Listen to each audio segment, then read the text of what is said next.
जैसे ही वह आदमी घर लौटा, उसने देखा कि उसकी पत्नी जमीन पर लेटी हुई थी और उसका सिर एक बड़े मगरमच्छ के मुंह में फंसा हुआ था।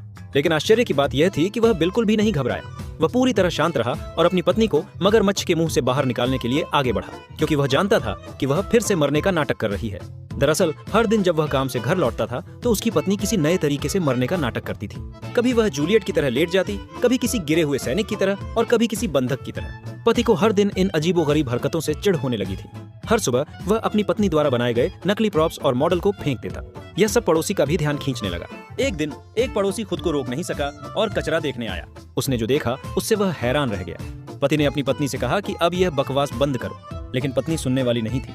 एक दिन जब वह काम से वापस आया तो उसकी पत्नी एक ताबूत में लेटी हुई थी और उसने पिशाच की तरह कपड़े पहने हुए थे। इस बार पति ने भी उसके साथ खेलने का फैसला किया। वह उसके पास गया और जोर जोर से रोने लगा।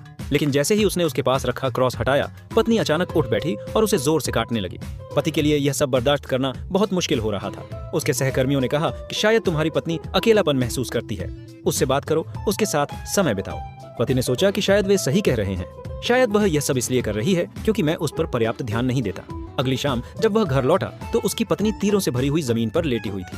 पति मुस्कुराया और उसके साथ हरकतों में शामिल हो गया। इससे पत्नी बहुत खुश हुई। अब खेल और भी बड़ा हो गया। कभी कभी वह उससे एलियंस से बचने में मदद मांगती, कभी कभी वह उसे स्क्रिप्ट और संवाद भी देती। एक महीने बाद पति पूरी तरह थक गया। उसे घर जाने में भी डर लगने लगा। एक दिन उसके दोस्त ने कहा, चलो बाहर खाना खाने चलते हैं। पति अपनी पत्नी को साथ लेकर गया और उसे अपने दोस्त की पत्नी से मिलवाया। उसकी पत्नी को एक दोस्त मिल गया। अगले दिन पति ने छुट्टी ले ली और अपनी पत्नी को साथ लेकर घूमने निकल पड़ा। उसने सोचा शायद अब यह नाटक खत्म हो जाएगा। लेकिन जब वह घर लौटा तो वहां इजिप्ट की रानी खड़ी थी।